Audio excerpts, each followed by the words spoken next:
We'll begin now by having you introduce yourself and telling us where you were and the years. Okay, my name's Lindsey Flowers. I served in Kenya from 2005 to 2007. And my program was called Behavior Change Communication. It was a pilot program under PEPFAR, President Bush's Emergency Fund for AIDS Relief. And I traveled to Kenya in 2005, and there was a group of about 50 of us.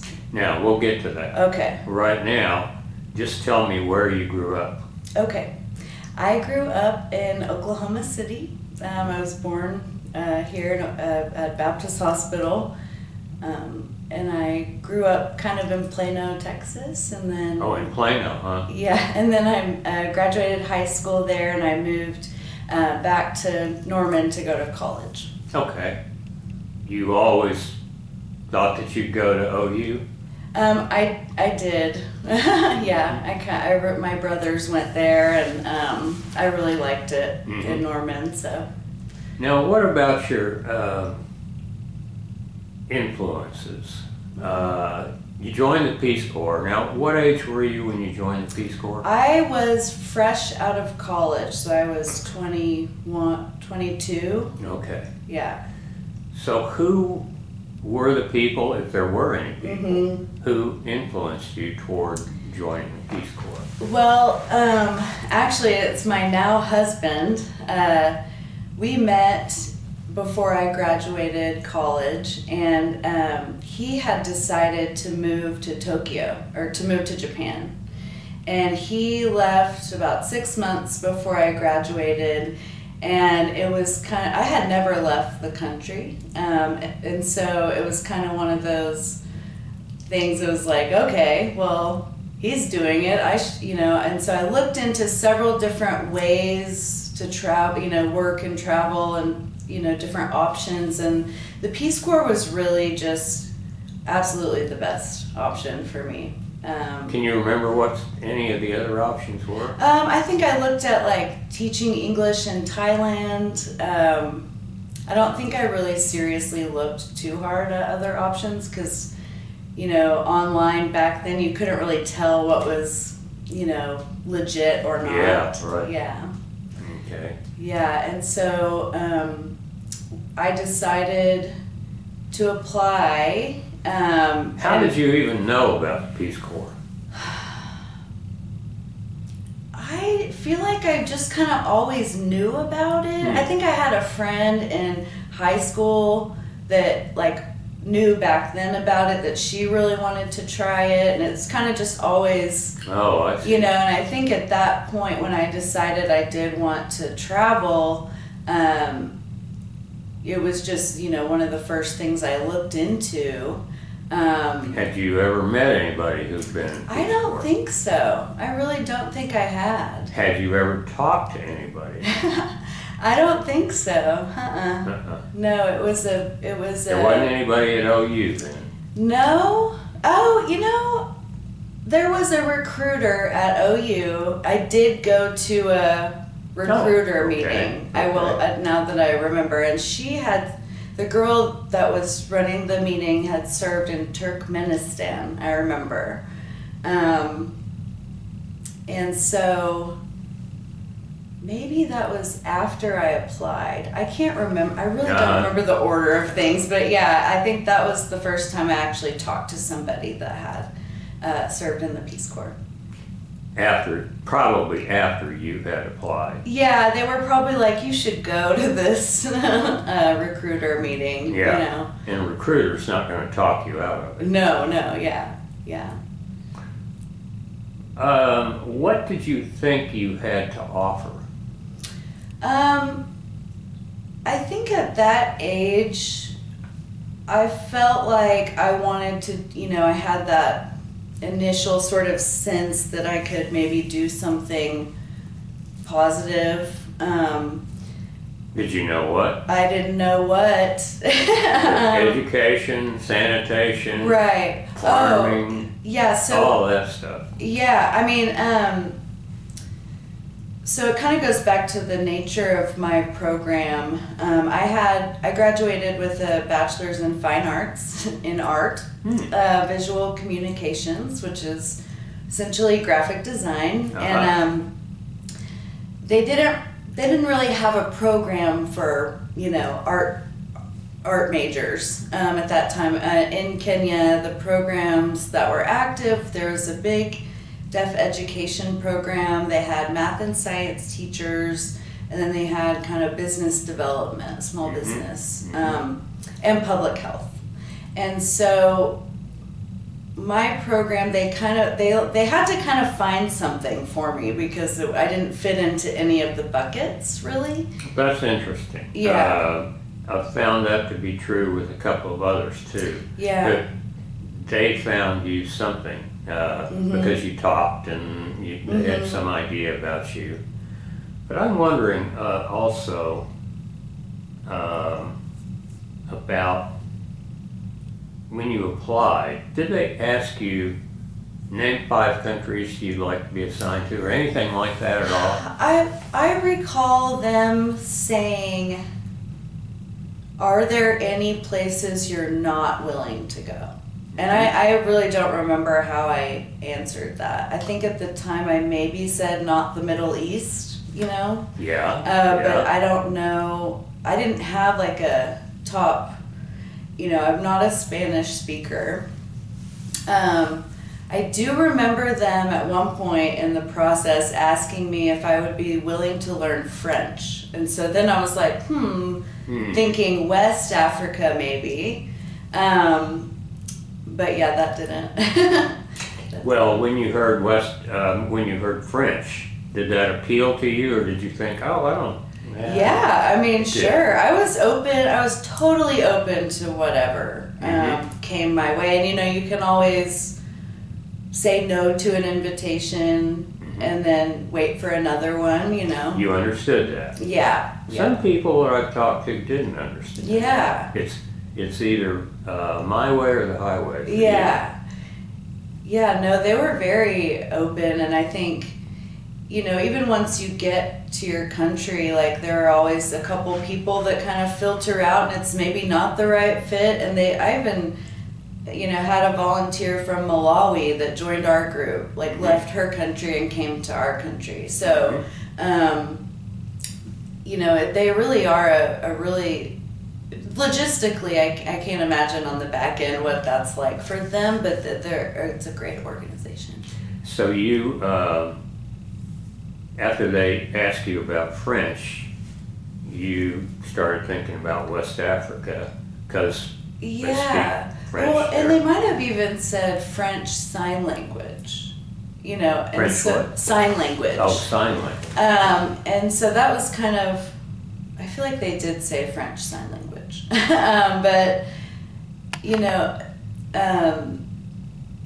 in Kenya, they have a large deaf population. It's like they essentially consider themselves their own tribe.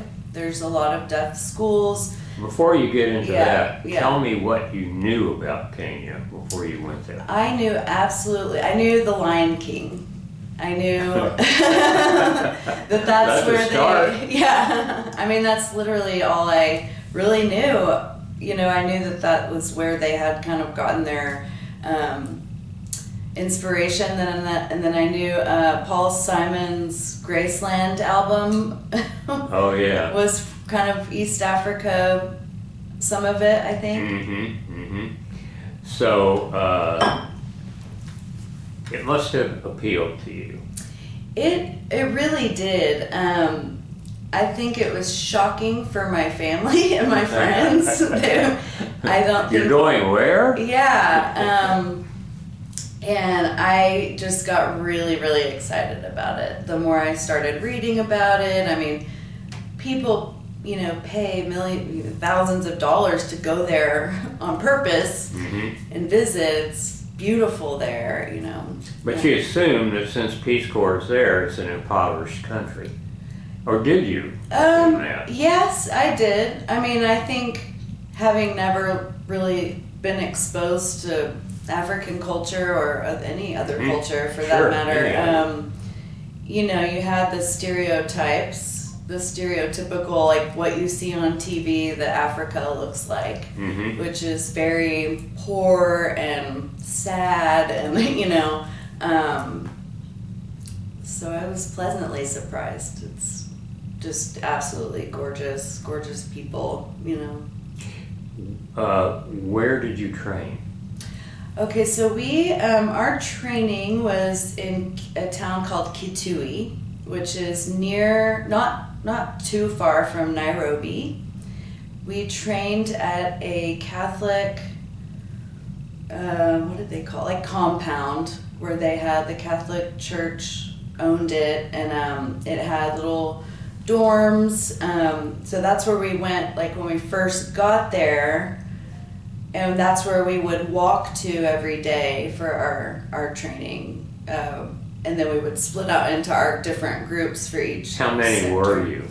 About 50 of us, split between, you know, the 4 different project groups, programs. That Peace Corps had in Kenya? Yeah. Okay. I guess these 50 came from all over. Yes, all over, all ages. Some were there, a couple married couples. Myself and there were a couple of us who were just the youngest that you could be, you know. And yeah, really diverse group. What was the upper limit on age? I mean, late 60s, early 70s. Really? Really? Yeah. Wow. I think. You never asked them? I probably did. I don't know. You look pretty old. How old are you? But yeah, it was really cool to, you know, you automatically become friends because you're going to be there for 2 years, and you know, then you make all new friends when you're dispersed throughout. So you're all 50 are together for how long? 3 months. 3 months. Yeah. So. And it's in Kitui? Kitui, yeah. And it's, you know, intensive language and cross-cultural training, really learning about reproductive health in my case, and learning Kenyan Sign Language. Kenyan? I've never heard that. Kenyan Sign Language. It's very similar to ASL. I should have refreshed my memory on this story, but an American man, I can't remember his name, came to Kenya and realized there were a lot of deaf people, and I think he started teaching sign language, and then it adapted from there. But it's still, I think, a pretty young language and a lot of variation. And what's it based on? I mean, ASL, like the alphabet. But I mean, what are the words? What language are the words? Kenya was a British colony, so a lot of people still speak English. So when we were learning sign language, we learned it in English. Okay. If you were not in the deaf education program, you were learning Kiswahili, which is the national language. But Kenya being tribal, still, a lot of tribes still spoke their mother tongue. Mm-hmm. And so most Kenyans know Swahili if they're going in and out of Nairobi. But the tribe that I ended up living with did not speak Swahili, so they spoke their native language, the Luo. Did you have to learn that? I did have to learn a little bit when I got there. The tribe is the Luo tribe, and their language is called the Luo. Wow. It's the tribe of Obama's grandmother. Oh, really? Yeah. Wow. So we were. Did you know that? I did. Well, when I did once I got there, and we were coming out of Hurricane Katrina at that time. I remember, and Obama was like a hero in this tribe. They're very proud of him. Gosh, I bet. And they, like, I have a T-shirt with his face on it, and they had a beer called Senator. And a lot of people named their kids Obama. And you were there from 5 to 7, so that's before he became president. Yep, he was still. 08, right? I think, yeah, that's right. Okay. Yeah. So he was just a famous senator. Yes, at that time. Mm-hmm. Yeah. Yeah. He came to visit, and some of the volunteers went and like got to meet him and stuff. I don't remember why I didn't go, but maybe you didn't know that he was going to be this. Right. Huh. Yeah. Well, so you spent 3 months learning a language. What you said it was Kenyan Sign Language. Kenyan Sign Language. And had to learn, since I would be placed in a deaf school, I had to learn essentially how to teach about reproductive health in sign language. Wow. Which was, and it ended up being interesting because deaf people from all over the region ended up kind of coming to my school. And so not everybody was on the same page for, what sign meant what. So there was a definitely a period of like alignment and like learning the words together, learning, what we were going to use to talk about. How were they communicating before this? The people at the school. Oh, they knew sign language. You mean communicating about reproductive health? No, communicating in general. With each other. Oh, the staff and everybody knew Kenyan Sign Language. They already know it. Okay. And they, maybe some of this they'll use different signs than maybe in another part of the country a little bit, but for the most part, they knew. And we ended up having deaf. Ended up being placed in a school for deaf, blind, and deaf-blind. So. Deaf-blind and deaf-blind, and so if you're. Oh, I see. Like deaf and blind. Wow. And so that's like tactile signs. So they'll, feel. Can you show us a little Kenyan sign language? Sure. And then tell us what you said. Sure. Let me think. I'll just like.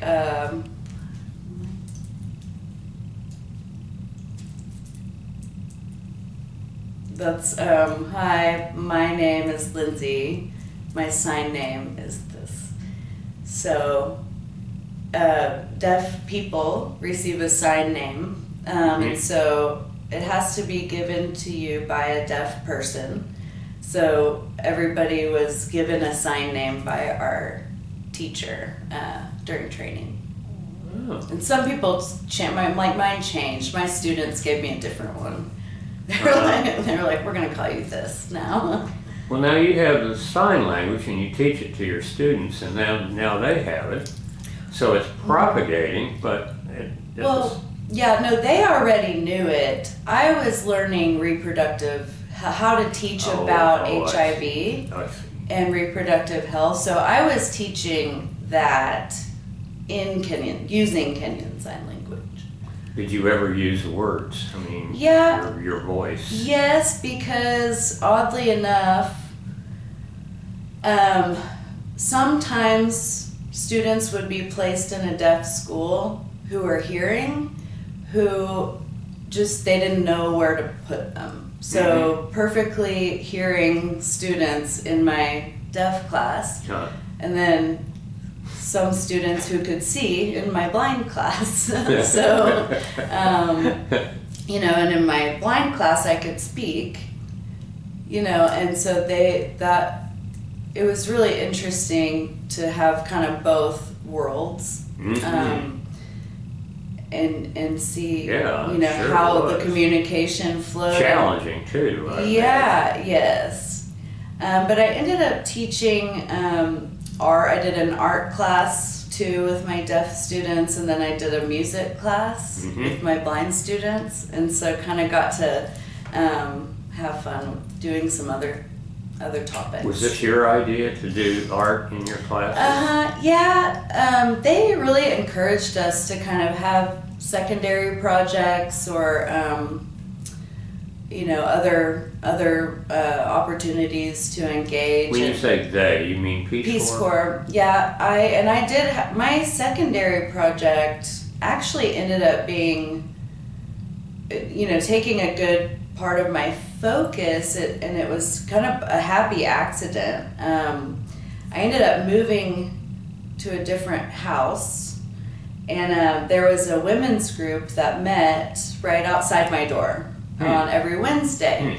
And it was called Future for AIDS Orphans, and it was a group that represented a really wide area of little subgroups, and they would send one person every Wednesday to my town. I lived in like the market town. And so those women would meet every Wednesday, and they would sing and they would cook, and they would just get me out of my house and be like, come on, you got to come eat with us. You know. And yeah. And they did some income generating projects. A lot of them were HIV positive. They did a lot of it was kind of like a support group, but they did beekeeping and like beadwork and pottery, and sold it and then the money would go back into the pot. And every week, one person, they put in, I think, 20 shillings, Kenyan shillings, and every week one person would get the whole pot to take back to their group. Yeah. Was that whose idea? They were already doing that. Yeah, I had nothing to do with that. That was their. Yeah. Were you by yourself as far as Peace Corps was concerned?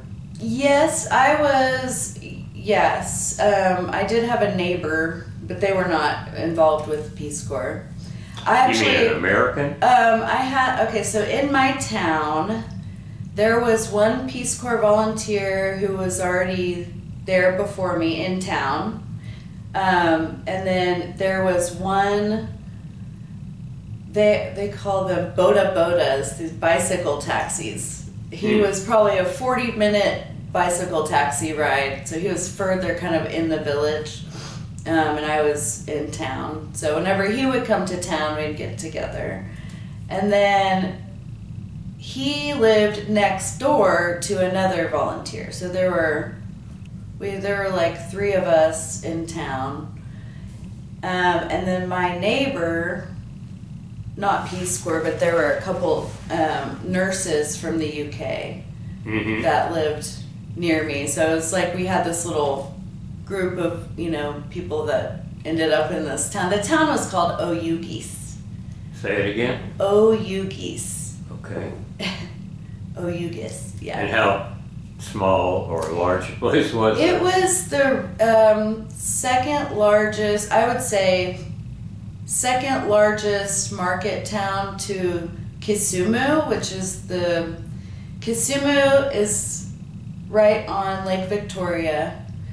Then there's Nairobi, which is the capital, and then Mombasa is on the coast, and those are kind of the 3. I would say Mombasa is probably bigger than Kisumu, but it's kind of one of the bigger 3 cities in Kenya, and I was about 2 hours south of there on the main road that you would take to go to Nairobi, basically. So it was a core market town for tilapia from Kisumu, kind of selling, I guess, yeah. From Lake Victoria? At that time, yeah. I'm trying to think, yeah. I don't know how much, the population, I'm not sure. But I had electricity sometimes. Oh, you did? I did. I know. That's a big plus. I know. I was one of the few that did. It didn't work. It would go out a lot, you know. But Did you have plumbing? no. You didn't have a flush toilet? No. Okay, or a shower? Mm-mm. No, I had a bucket baths. It was just like the highlight of my day. Yeah. Oh, I understand. Yeah.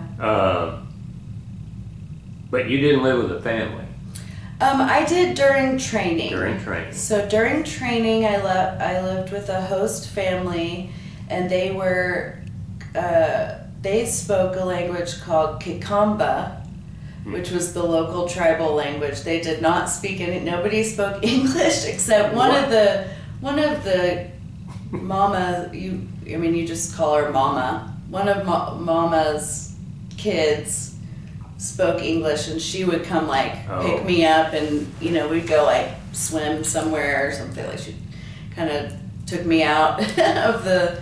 Did they cook for you? They did. The host families, I believe, get a stipend for food, and they would cook. Did you pay them, or did Peace Corps? Oh. Yeah. They cooked so much food that I couldn't even eat. I wasn't used to eating that. They would just these huge meals, and they would be like, you have to eat. And what's funny about that is that all the women in my group gained weight, and all the men lost weight. Exactly the same with us. Yeah. Yes. And in Kenya, you don't. It's if someone calls you fat, it's a compliment. They'll walk up to you and say, "Oh, you're so fat." And so they wanted me to be fat, and I was like, "No." But they're not fat, are they? It's if it's a symbol of, it's a status symbol to not be thin, and so That you've got assets, that you've got some wealth. Yeah, that you could, right. And so there are, curvy people, I think. But when I think of Kenyans, I don't think of fat people at all. It's the opposite. Yeah. Well, you think of the Olympic runners and things. Yeah. Do you know that name, Kip Keino? Mm-mm. Well, he was, this was a long time ago, but he won the marathon in the Olympics, and he was from Kano. Okay. Kip Keino, I remember that. Yeah, all the runners come from near Mount Kenya at the altitude. Oh, yeah. Mm-hmm. Yeah, I remember that now, too. Yeah. Okay. So, you were with a family, but you didn't speak the same language at all. Just one of them did. No. You said a daughter? She didn't live in the home. Oh, she didn't? No. Oh, well, that didn't do you any And good. so it was Mama, and then she had a son who was a taxi driver, and he would work late at night, and he would come home at 3 or 4 in the morning, and it was like he had a dance club speaker in his room, and he would just crank the music, and I was just like, I couldn't sleep for days, and I was like, that I think, knowing that was my first time ever to leave the country. I'm in the village, in this home. I can't, speak the language. We also all had to take really strong anti-malarials, mefloquine, which can make you crazy, and then, it felt very kind of crazy at first. But I just remember thinking it was so pretty, just the trees, and they had the bougainvillea everywhere, and I was just like, oh my gosh, it is gorgeous here. Could you go and talk to him and say, hey, I'm sleeping. You can't do this. I talked to Mama eventually, and she had to tell him to turn it off, because I was like, I can't. I think I was like crying at that point. I was like, I can't sleep. How long had it gone on before you I mean, said something? Oh, probably too long. Mm-hmm. Probably too long. I should have brought earplugs. That would have been the smart thing to do, but I think I had headphones. Yeah. And I would just try to play I had an iPod. Oh, yeah, yeah. And I think I would just try to play like soothing music. Mm-hmm.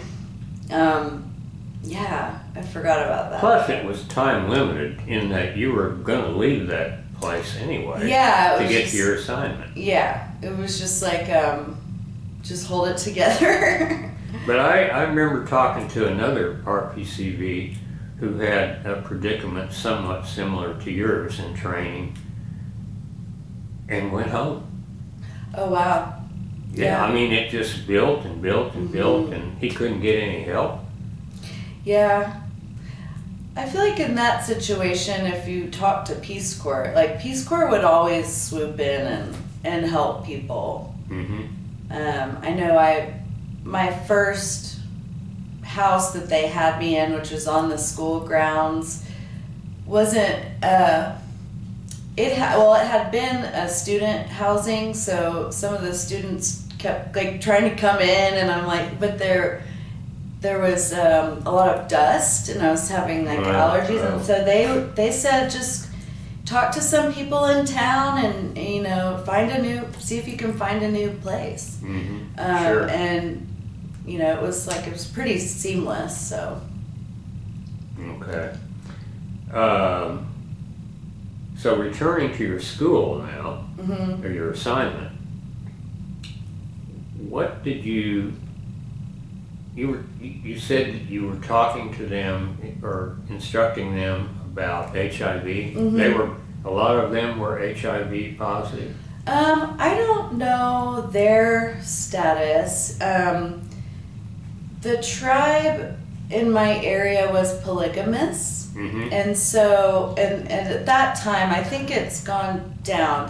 The statistics of HIV positive people in Kenya at that time were very high. I think. Why is that? I think it's the taboo of talking about reproductive health.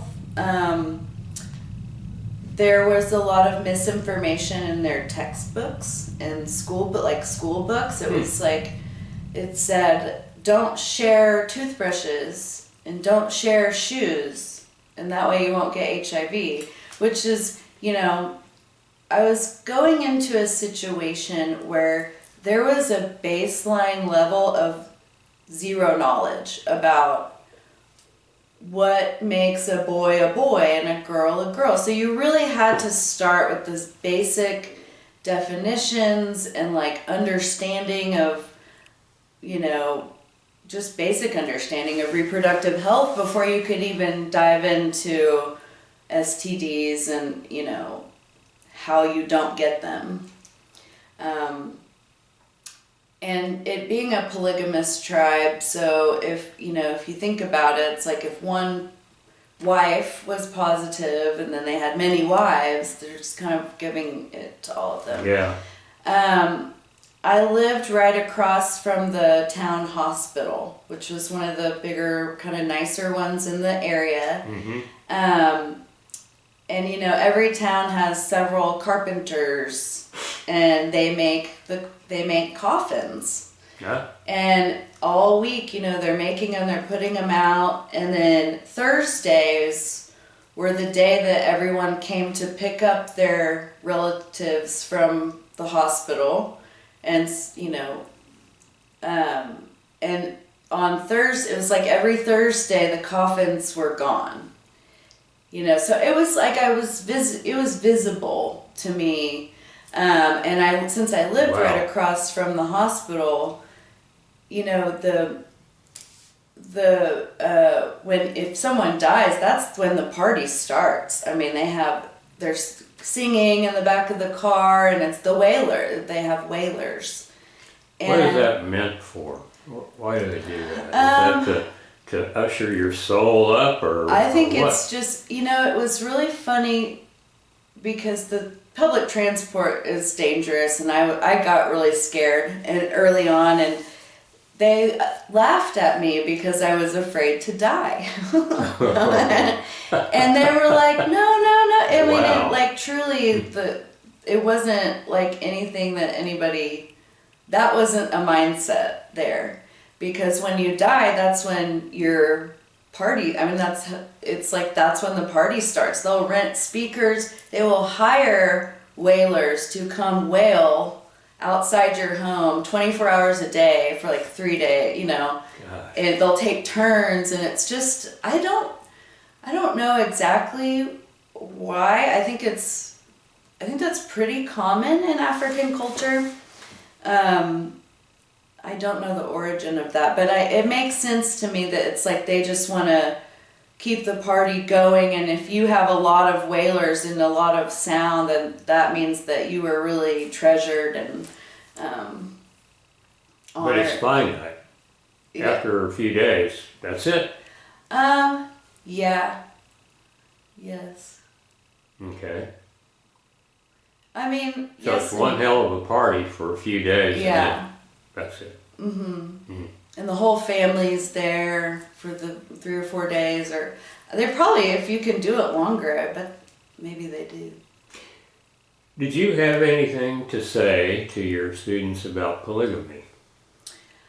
Or did they ever ask you? That wasn't my place, I don't think, to comment on the culture. And not a lot of people talked about it. You would have volunteers, like maybe their principal got a second wife, you know, or like, it wasn't, you know, nobody really made too much of a big deal out of it though. And there weren't, I never knew of anybody having like so many wives, you know, like it was a handful maybe, if they were lucky. Yeah. But that was prestigious for the man Yes. to have many wives. Because he can afford. Yeah. Was it prestigious for the women to be with that guy? I think so. I think so. So there weren't any women around your community who were saying, "We got to get rid of this. And this is stupid. No, because it was, you know, We're just slaves here." it was their grandfather and their great-grand, you know, it was just the way it was. it was. And one of the things that the Luos did, this is the sign language, sign for Luo is this. One of the traditions of that tribe was that the women would remove these 4 teeth on the bottom. Huh. And that faded out. So if you met an older woman, she would be missing these teeth. But that, you know, I guess women. Why did they do that? I don't know. I don't know. It was just custom. Yeah. Boy. So you're a son. Did you spend your whole 2 years doing this? Yes. Yeah. So you didn't go anywhere else or do anything else? Not work-wise. Yeah, that's what I meant. Yeah. Well, we would go meet up with our friends and like go do a Sure. workshop or, you know, whatever. But yeah, that was my project. You didn't change assignments at all. No. In your group, were there others who did change their assignments that you knew of? Like, and stay in the country? And stay in the country. I never heard of that happening. Okay. Did you hear of any of them going home early? A couple people, trying to think. The couple people that did, it felt like, that I remember, it felt kind of more, not maybe health related or just kind of the elements. It was, you know, Kenya has all different climates, really, but, you know, the heat and the malaria, you know. What was your climate like where you lived? I was very close to the equator, so it was hot all the time. But we had What do you mean? Is it like 95? 90s probably.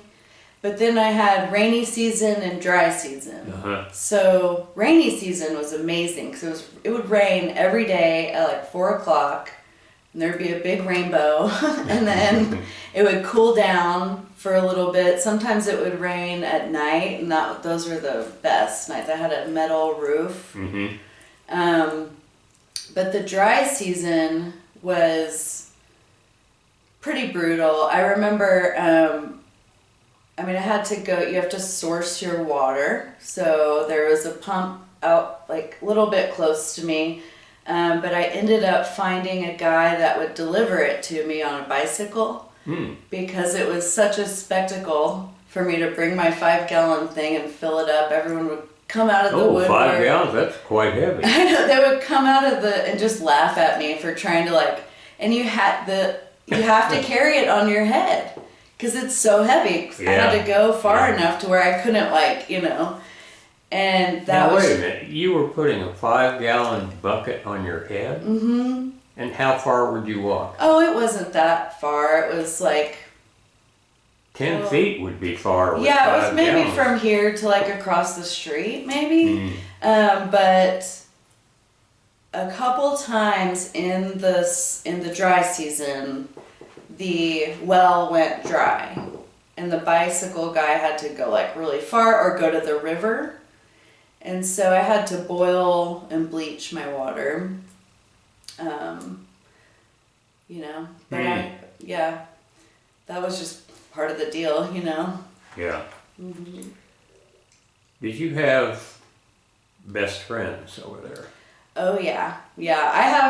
I had best friends there that are still best friends. They still are? Today. Oh yeah.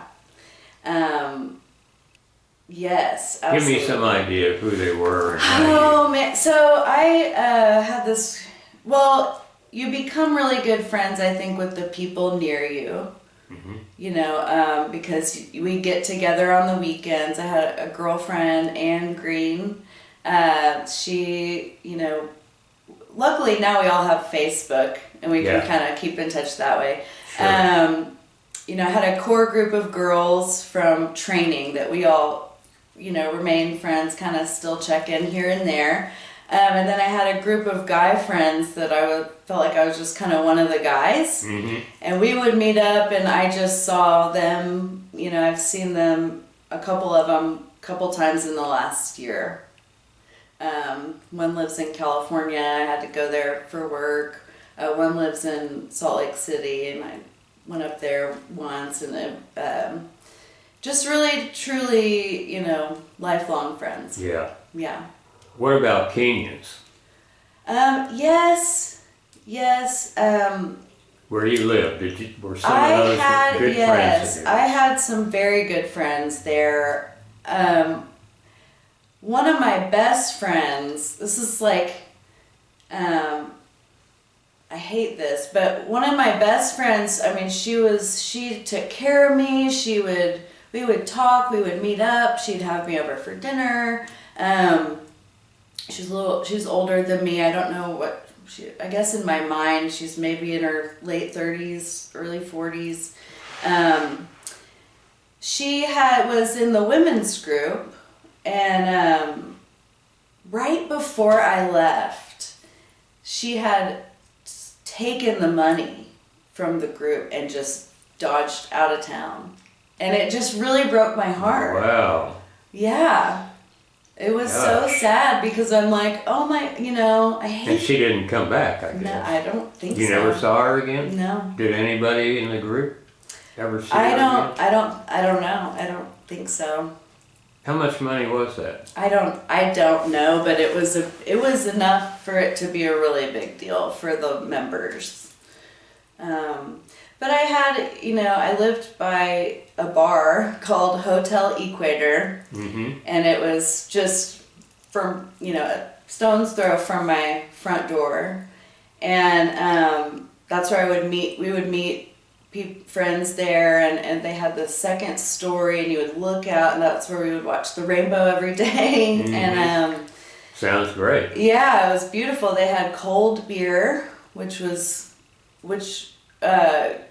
locally, it was like, you got to be careful if you're going to drink cold beer because you might get malaria from that. Why? Because it's cold. I don't know. And you get cold. Did you tell any of them that? No, that's not true. But they were actually my emergency contact, like for Peace Corps. Mm-hmm. Like they knew if I was in town or not. If I had gone out of town, you know, they would. I ended up getting a dog.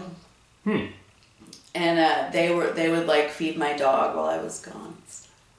Were dogs protected in that society? No, wondering. they were kept on a chain usually to keep thieves away from crops. Watchdogs. Yeah, and I had this puppy right when I got there. This is a good story. Who was so sweet and little, and somebody swiped it one day. Somebody stole my puppy, and I was heartbroken. And I had to learn how to say, I lost my small black dog in Doluo, which was Alalo Guok Matin Maracheng. And I was wandering up in the hills just saying this.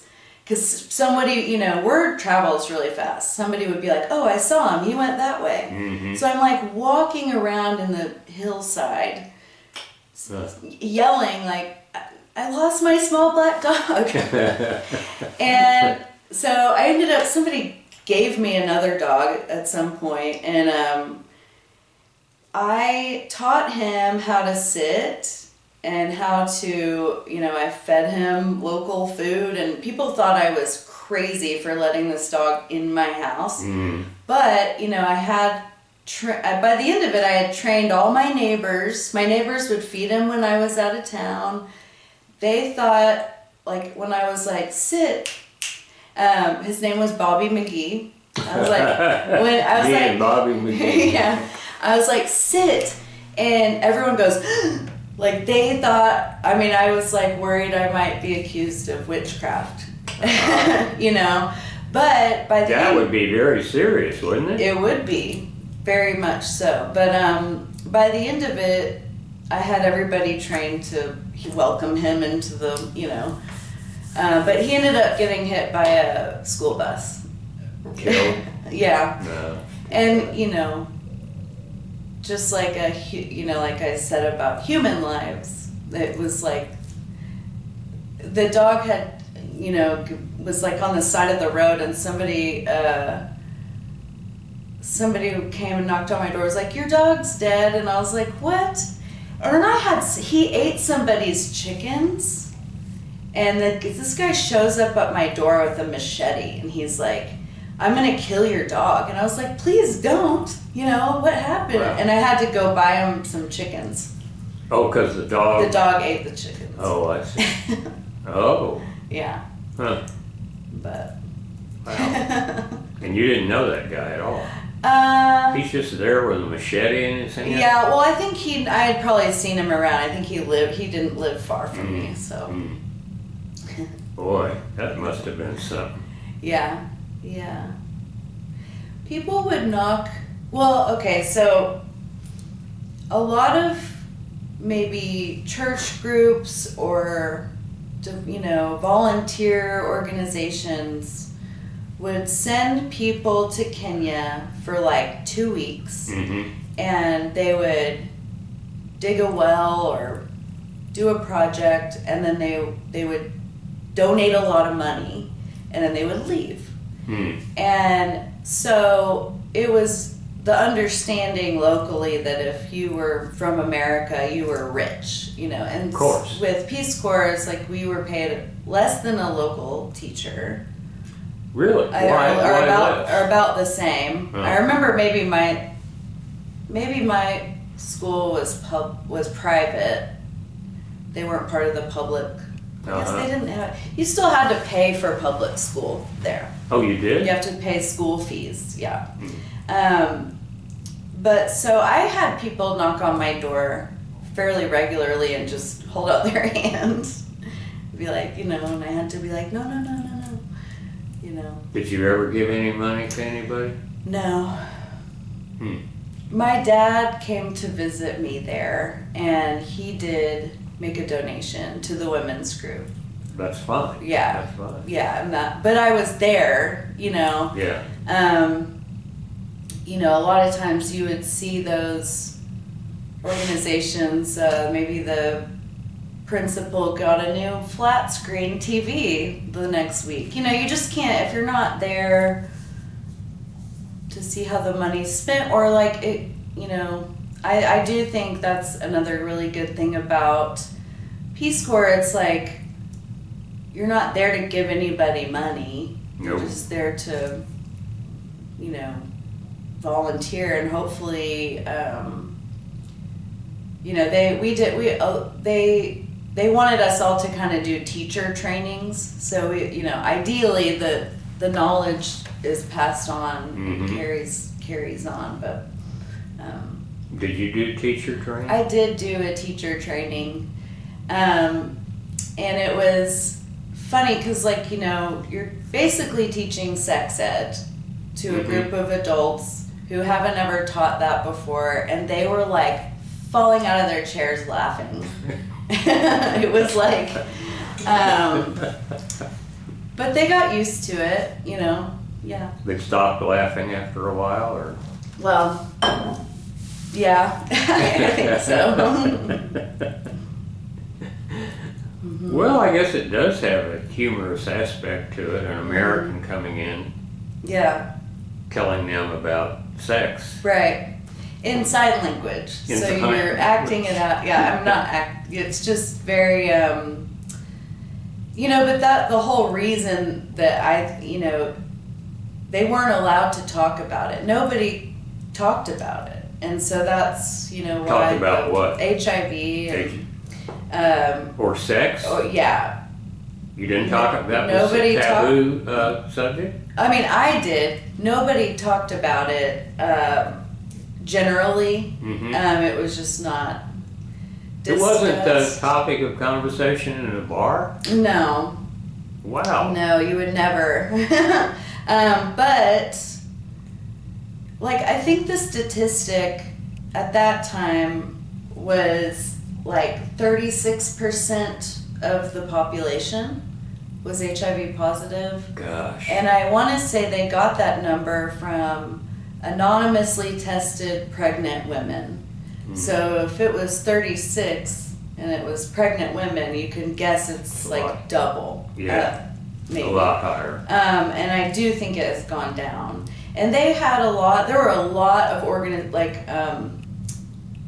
organizations that started to pop up, or that had already been, you know, working and talking about it. And they would have volunteer counseling and testing units come, and so there would be a, you know, push to get tested, and just breaking it down that if you are HIV positive, that does not mean you have AIDS. And the medication, the antiretroviral medication, was available. I was gonna ask that. You could extend your life just by knowing your status. So it was like, that was one of the things that was really, I think, effective, is just the testing availability and the telling people, like, it's not a death sentence, just get tested and then you can go get help. You can get medication and learn about nutrition and, you know, stay healthy, and then you won't maybe have symptoms for a really long time. But when you started, that wasn't generally known? It was in some circles. I think, I mean, there was a large effort to get that information out there, for sure. By the government? Yes. The Kenyan government? Yes.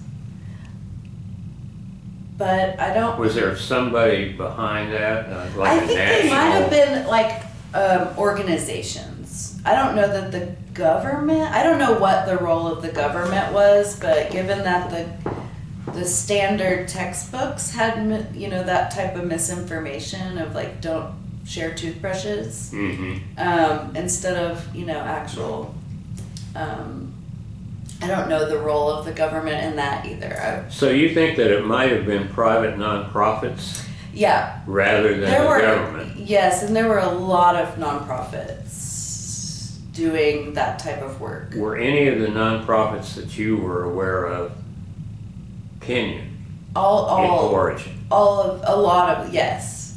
I didn't know if, there were a couple like USAID or, you would see kind of those vehicles around, but there were a lot of local organizations. What about World Neighbors? Yes. Actually, I never saw I didn't know about World Neighbors till I moved back here. Oh, is that right? Because they're headquartered. They were headquartered here. Right here?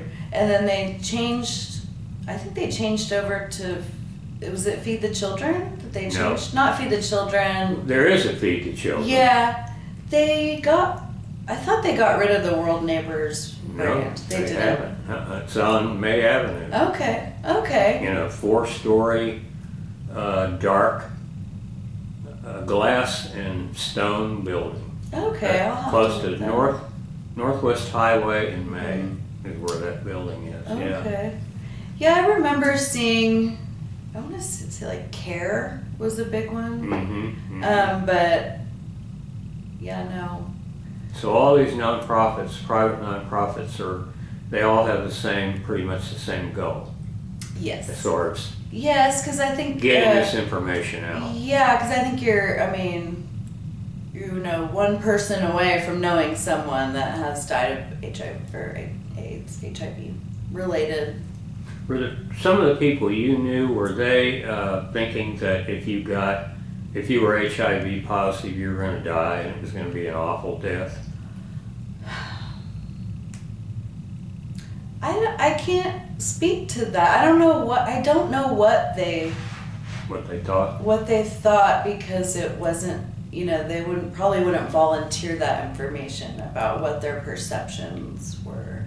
Weren't you asking those questions in your classes though? I think yes. Yes, the nuance of that question is difficult in sign language. Imagine. Yeah, but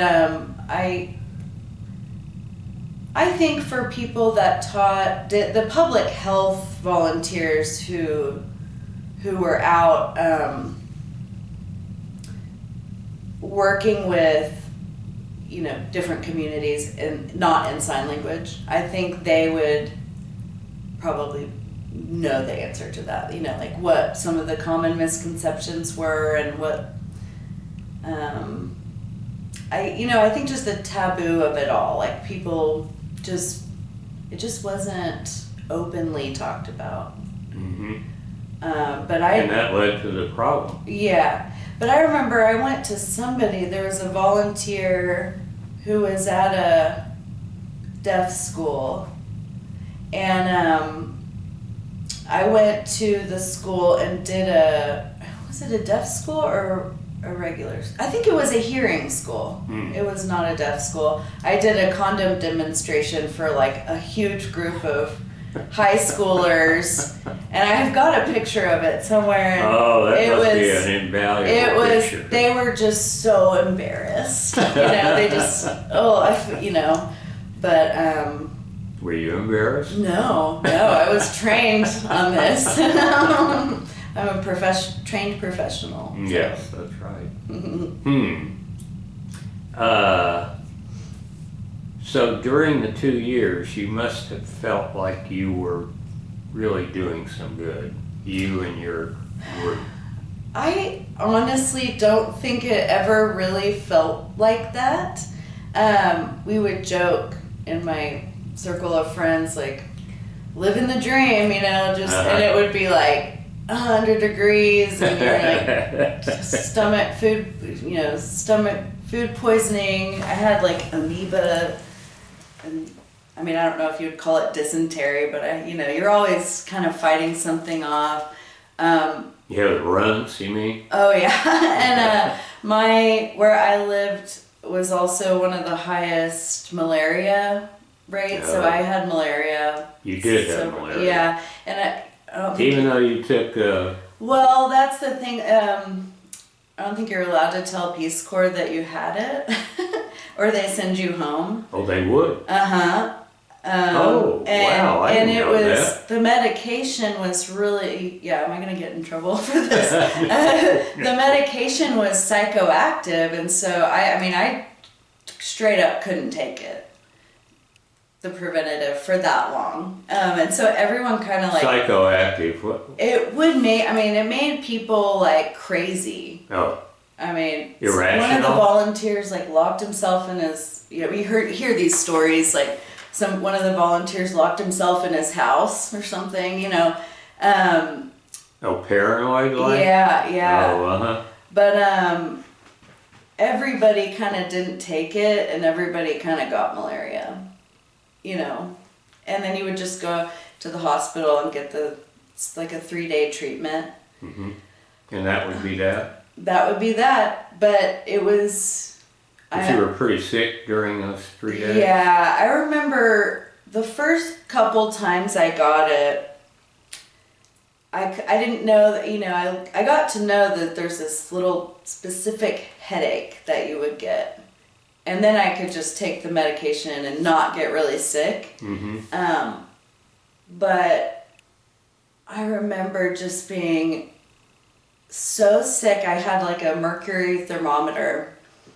And I couldn't even, it was like I couldn't even lift my water to boil it. Oh, wow. You know, and it was like my fever broke, and I took my temperature and it was still like 103. Mm-hmm. You know, so it was, and you would be throwing up. It was like the flu, and it's awful. It's like, you know, it's a blood parasite.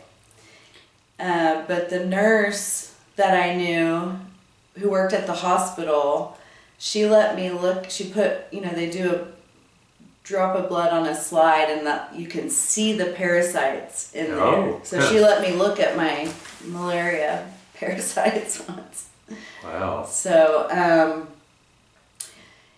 yeah, so, you know, like we talked about, all the women gained. So, you know, I had gained all this weight, and then I went on the malaria diet and lost it. Mm-hmm. So that must have been a particular low point for you in the 2 years. Yeah, it was really,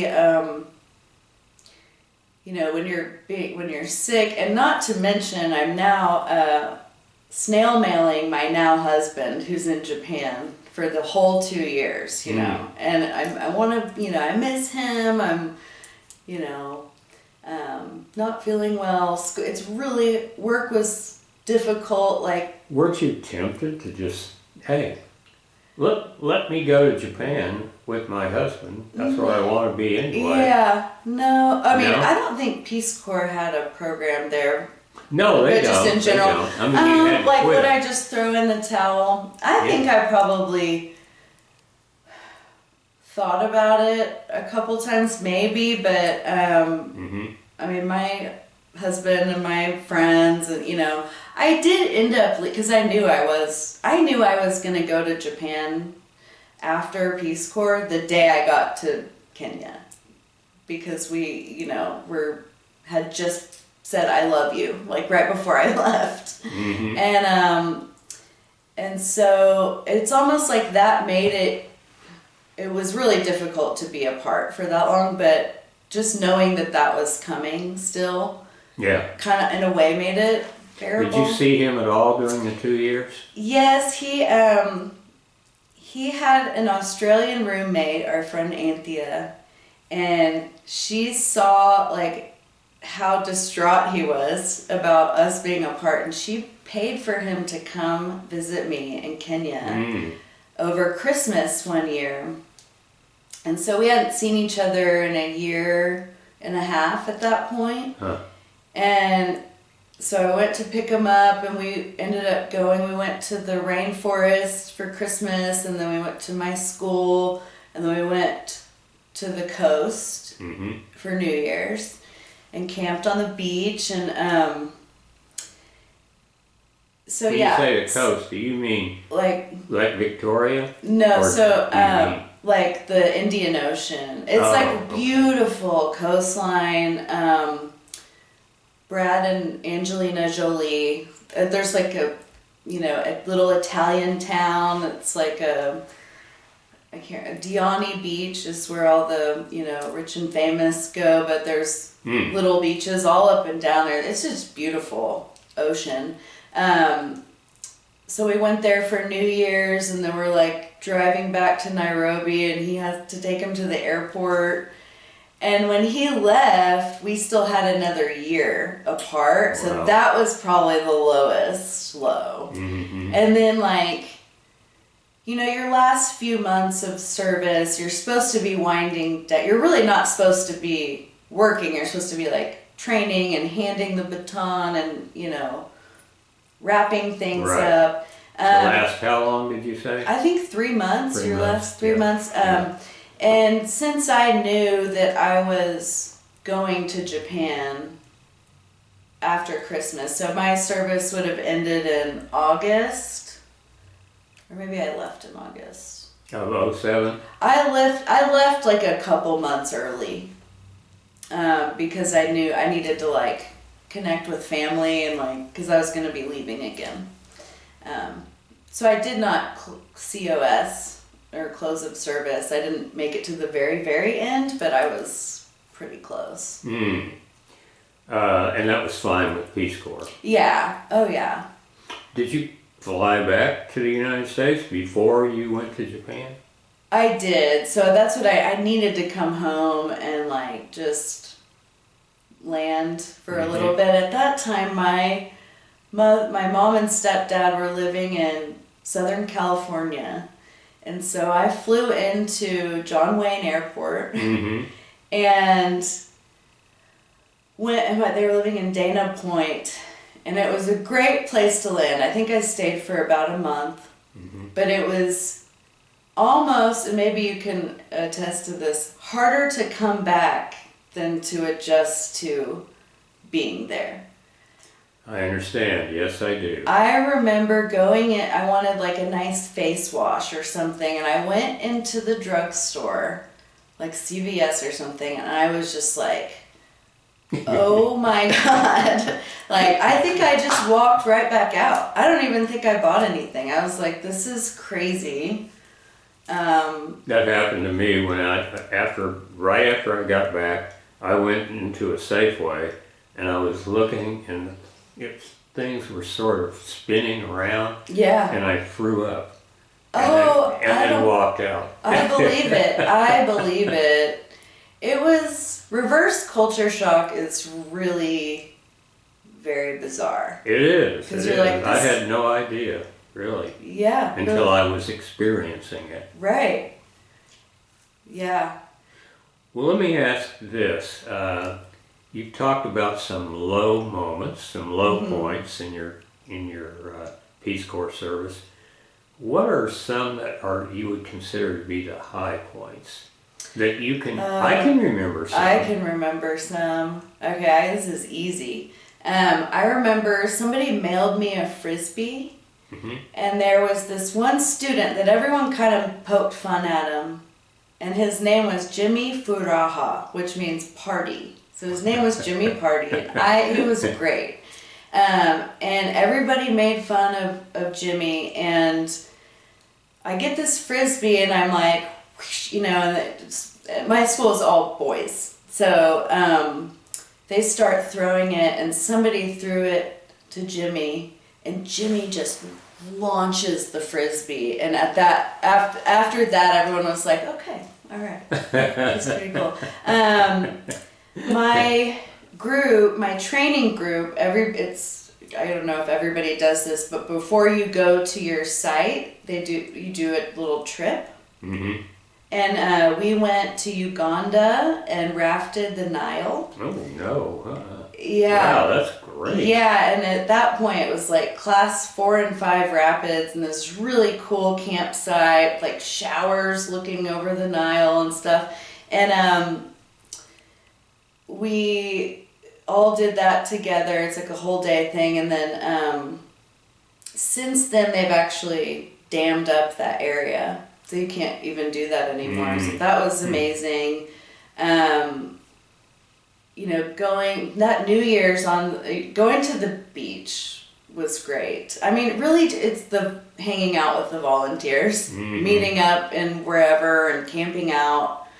You know, those are really the core. That's what I think about the most, I think. Okay.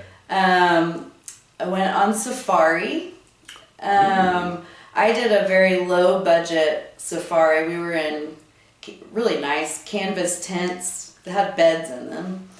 But we were right next to the Maasai, like a Maasai, I don't know, Desert? family. The way that their dwellings work, they build a circle out of wood, so you can't really see in, but you know, they were there, and you could hear them and stuff. And so we were really close to that, and we were,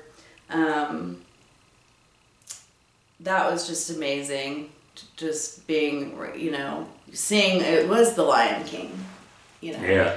And like driving down from Nairobi, it's like the scene in the movie with it looks like The Rock where he holds up, you know, it's like you see a baboon on the side of the road, or like had to stop the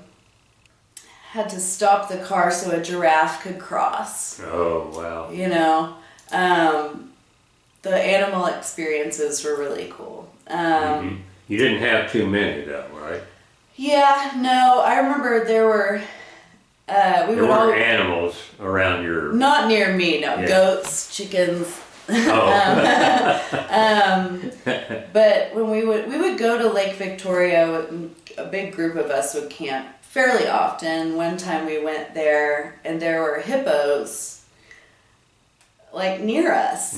And you know, the number one rule of hippos is like, don't get in a small boat. And what do? We get in a small boat and we go to a big boat that was not safe at all, and get back in the small boat and go to shore. And one day, me and my friend Annie were in the same tent. There's a big circle of tents. We're all right there. And me and Annie wake up at like 3 or 4 in the morning. And we're like, we can hear this sound. And we're like, what is that sound?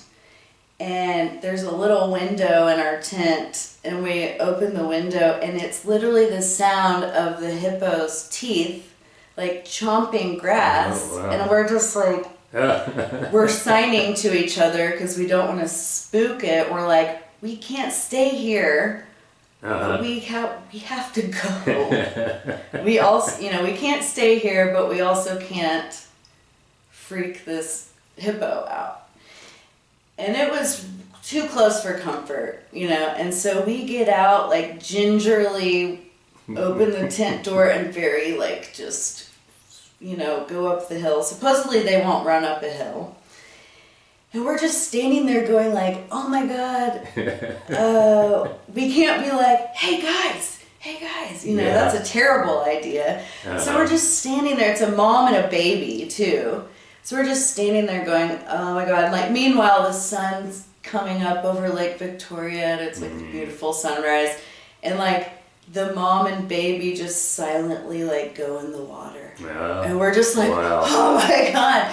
And so our friends wake up and we're like, oh, you would not believe what happened. And they were like, whatever, you know.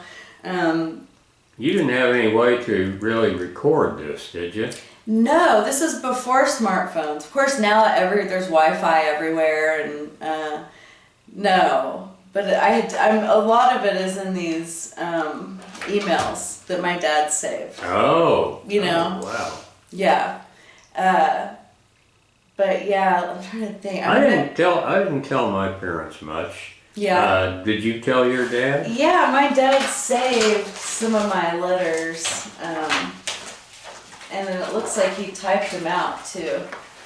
Oh, wow.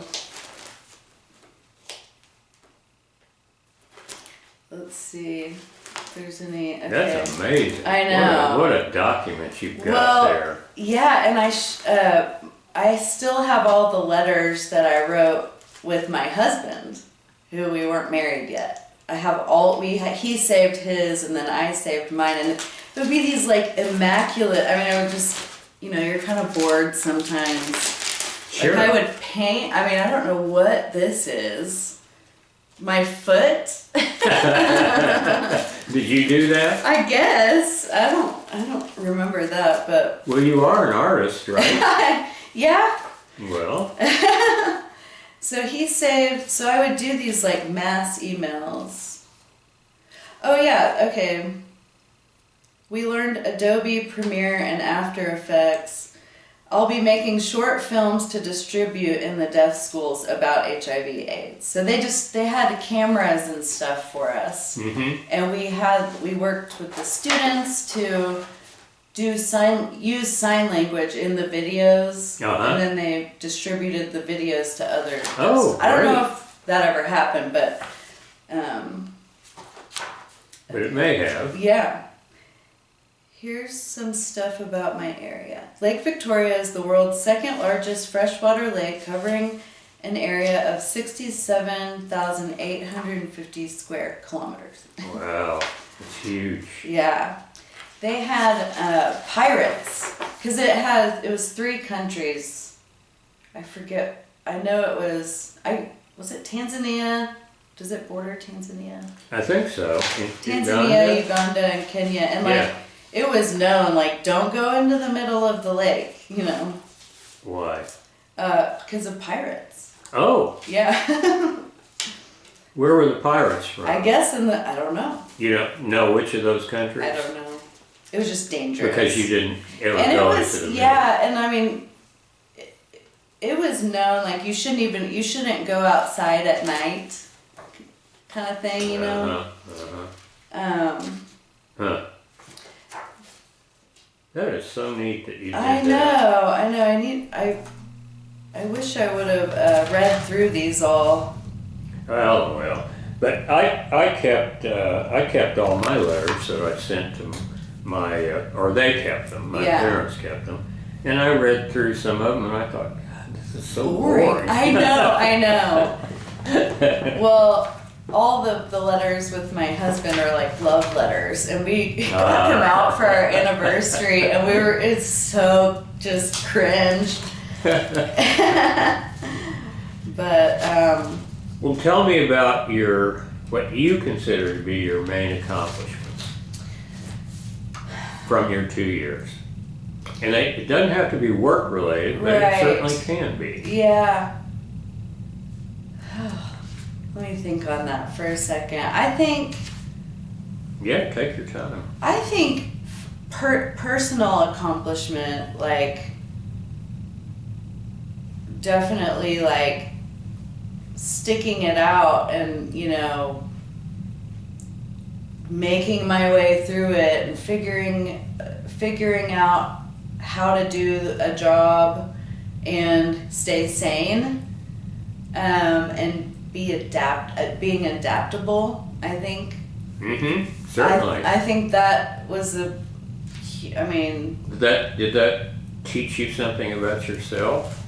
Absolutely. Or do you already know that? I mean, I don't think I had ever had a chance to learn that before. Mm-hmm. I was really young. I think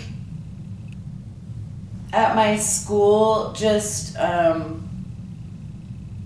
least having trained the teachers and having given some kind of baseline level of knowledge about HIV to even 5 people, if it's stuck, you know. Mm-hmm. I think that's you know, an accomplishment. And then with my women's group, we started a beading project. There was a plant, which I should have warned them, that you could make beads from, and they, you know, we bought clasps and we did that, and they started to sell them. Yeah. Mm-hmm. So that was cool. I don't know if they're still selling them, but yeah. Was that your idea? I think another volunteer kind of had tested it out, and probably it was her idea, but nobody was doing it in my town. You Yeah. know? So it started with you in your town. Yeah. Yeah. And you mentioned 5, but there were surely more than 5, weren't there? Sure. Yeah. I mean, the friendships that I made, honestly, like, I don't know if that's it's an accomplishment, but it's like, that was just, we had so much fun too. It was almost like high school, where you're like freshman, sophomore, junior, senior, and you're in the mix with these people that have been there a year and a half, and they're about to leave, and then it's just this, we had a lot of fun. Almost like I feel guilty, kind of. Some people I talk to who have been in the Peace Corps, I mean, I've talked to a couple people over the years that they don't even want to like talk about it, you know. Ooh, I've never met anybody like that. Somebody was, my former boss was in Eastern European country that was really difficult, and then I met somebody, she had been in Chad, which is a difficult place to live, you know, and so Kenya was just like, it was so pretty, there's so much to do. There was a really fun group of people. We just had a lot of fun. And you all realized how lucky you were, fortunate to be where you were to experience it. Yes, I think so. Do you still, did you say you use Facebook now to keep up with some people in Kenya? I am Facebook friends with several Kenyans that I met there. One of my next door neighbors, he had a son. His son and my daughter had shared a birthday, and his son passed young. I don't know what happened, but you know, every year on my birthday, on her birthday, I'll send him a message, or I still keep in touch with my driver that I used when I went to Nairobi. If you ever need a driver in Nairobi, I mean, he and I became he was 100% part of my support system. I mean, he let me keep all my stuff in his house when I went on vacation before I left. I still message with him. I still message with a driver that I found near me. And this is funny. This is one of the cool things. It's like, you can make anything happen in Kenya. Like, if you want a pallet of beer at 11 o'clock at night, somebody will go get it for you. And so you kind of make, a driver, but sometimes it was nice, like when my dad came and when my husband came, to have a driver and not have to get in so those two guys, and he does safaris and he does trips to the coast. His family is from the coast, so a valuable guy to know. Yeah, for sure. And yeah, like one of the goals of the Peace Corps, it's like trained volunteers and then teaching people about American culture, and then in your country, and then bringing it back and teaching your people here about the culture. Do you do that at all? I talk about it all the time. Like, any chance I can get, I'll talk about it. I love to talk about it. I think about it every day. Do you notice that some of your friends, when you get off on that, they start rolling their eyes? I've heard this a few times. Maybe. Yeah, I think that's why it's helpful to stay in touch with your buddies so you can talk about it freely. But, I think in any conversation, you're going to bring whatever your life experience is anecdotally to that topic, whatever you're talking about. And I do find that I'll be like, oh yeah, well, in Kenya it was like this. And it's like, yeah, you're right. Like, totally off the cuff, like maybe not even relevant, but yeah. There have been a few times in the past when I have spoken at schools, about my experience. Have you ever done that or thought about it? I would love to do that. I have thought about it. I feel like middle school would be a good time to do that. Like, I think that age is when I want to take my kids to Kenya, Sure. So you learn that, like, not everybody's as lucky. But yeah, I talk about it fairly often, I feel like. If I don't talk about it, I think about it. So you would encourage people to at least think about joining Oh, the Peace Corps. absolutely. I mean, it was the best medical care I've ever had in my life. The nurses in country. One girl found out that one of her legs was longer than the other leg, and she got like an insole. I mean, best doctors. The Peace Corps doctors were amazing. Wow. I mean, it was a stipend, a readjustment allowance, and a plane ticket, and a house and a job. I mean, how can you not? Who else is gonna like hand you all of that? Not that it's a handout. That's a weird way to describe it, but But it was all yours. yeah, and But you paid a price. you did. You did. You mentioned a couple of those prices, Yeah, and I'm sure there were many others. yeah.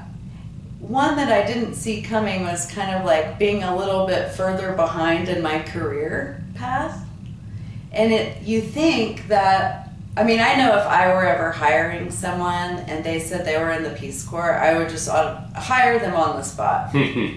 Because you really just learn how to get things done. It might be something you know nothing about, but you'll figure it out. Yeah. But yeah, there's that. I mean, and then I went on to Japan for 4 years.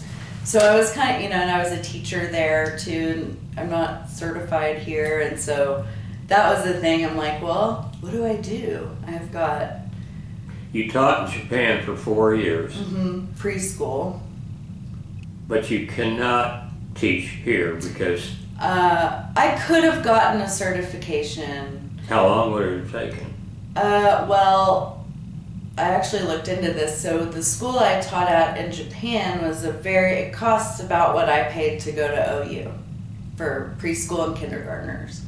And it was a very good school. And the director studied like brain development and developed a curriculum based on that. And so, and my husband worked at my school. He got me my job there. So we were teachers together, and we were really passionate about early childhood development. So when I moved back, I went to one of the colleges here, and I was trying to figure out how many hours I would need to get into the master's program. And I needed something like 90 undergrad hours because I was an art major, and I didn't have to take all the sciences and stuff.